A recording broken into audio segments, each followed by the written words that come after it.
Guys welcome back to our YouTube channel. तो कैसे हैं आप सब लोग? फिर से एक नई वीडियो में आप सभी का स्वागत है। इस वीडियो में मैं आपको बताने वाला हूं मालदीव्स के बारे में, जो कि एक परफेक्ट टूरिस्ट डेस्टिनेशन कंट्री है, लेकिन प्रेजेंट टाइम उस पर एक खतरा मंडरा रहा है और फ्यूचर में भी उस पर क्लाइमेट चेंज के बहुत बड़े खतरे को देखा जा सकता है। तो गाइज इन सभी बातों के जवाब हम वीडियो में देंगे, तो चलिए स्टार्ट करते हैं वीडियो को। लेकिन यदि आपने हमारे चैनल को सब्सक्राइब नहीं किया है तो कर लीजिए और बेल आइकन को जरूर प्रेस कर दीजिएगा, क्योंकि ऐसी ही इन्फॉर्मेटिव और वैल्यूएबल वीडियोस की नोटिफिकेशन आपको सबसे पहले मिल सके।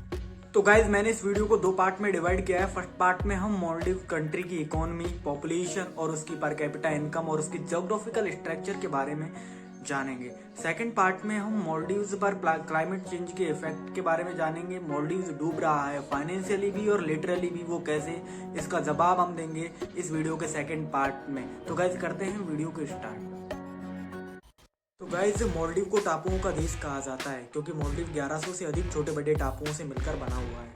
मालदीव इंडिया के टापू लक्षद्वीप के नॉर्थ साउथ डायरेक्शन में स्थित है। गाइज यदि हम मालदीव के एरिया की बात करें तो मालदीव का एरिया 90,000 किलोमीटर स्क्वायर है। मालदीव का 99.6% एरिया वाटर ऑक्युपाइड है और बचा हुआ 0.4% एरिया लैंड है। मालदीव की जीडीपी का सबसे बड़ा पार्ट मालदीव के टूरिज्म सेक्टर से आता है। मालदीव का टूरिज्म सेक्टर मालदीव की जीडीपी को एक्टिवेट करता है। यदि हम परसेंटेज के पॉइंट ऑफ व्यू से बात करें तो गाइस मालदीव की जीडीपी में 30% से ज़्यादा कंट्रीब्यूट मालदीव का टूरिज्म सेक्टर होता है, जिसमें से सबसे ज़्यादा टूरिस्ट अपने इंडिया से मालदीव्स अपने वैकेशंस को सेलिब्रेट करने जाते हैं।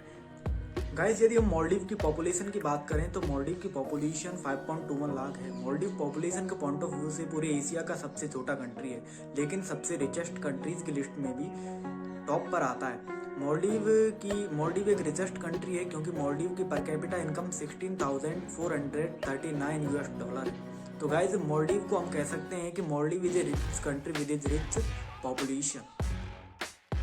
मालदीव्स पर सबसे पहले खतरे की बात करें तो वो खुद के पैरों पर कुल्हाड़ी मारने जैसा है। गाइस पिछले कुछ दिनों में मालदीव्स ने एक स्टेटमेंट जारी किया था, जो कि चाइना के झांसे में आकर दिया था।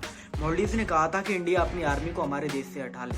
उसके विपरीत नरेंद्र मोदी जी ने एक लक्षद्वीप की पोस्ट वायरल की, जिसको देखकर मालदीव्स जाने वाले टूरिस्ट की संख्या में बेहद कमी आई है और मालदीव्स बाइकआउट का नारा इंडिया में ट्रेंडिंग है, जिसकी वजह से मालदीव्स को बहुत फाइनेंशियली बहुत बड़ा धक्का लगा है। यही नहीं, मालदीव्स की इंडिया से होने वाली ट्रेड में भी हाल ही के दिनों में बहुत ज़्यादा कमी आई है और सिचुएशन मालदीव्स की प्रेजेंट टाइम ऐसी है कि वो कभी भी बैंकरप्ट हो सकता है। और IMF ने मालदीव्स को यह अल्टीमेटम दिया है कि मालदीव्स यदि अपनी सिचुएशंस को जल्दी नहीं सुधारता है तो मालदीव्स के डिफॉल्टर होने की सिचुएशन भी आ सकती है। अब हम बात करते हैं मालदीव पर मंडरा रहे सबसे बड़े खतरे के बारे में। गाइस मालदीव पर क्लाइमेट चेंज का सबसे बड़ा खतरा मंडरा रहा है।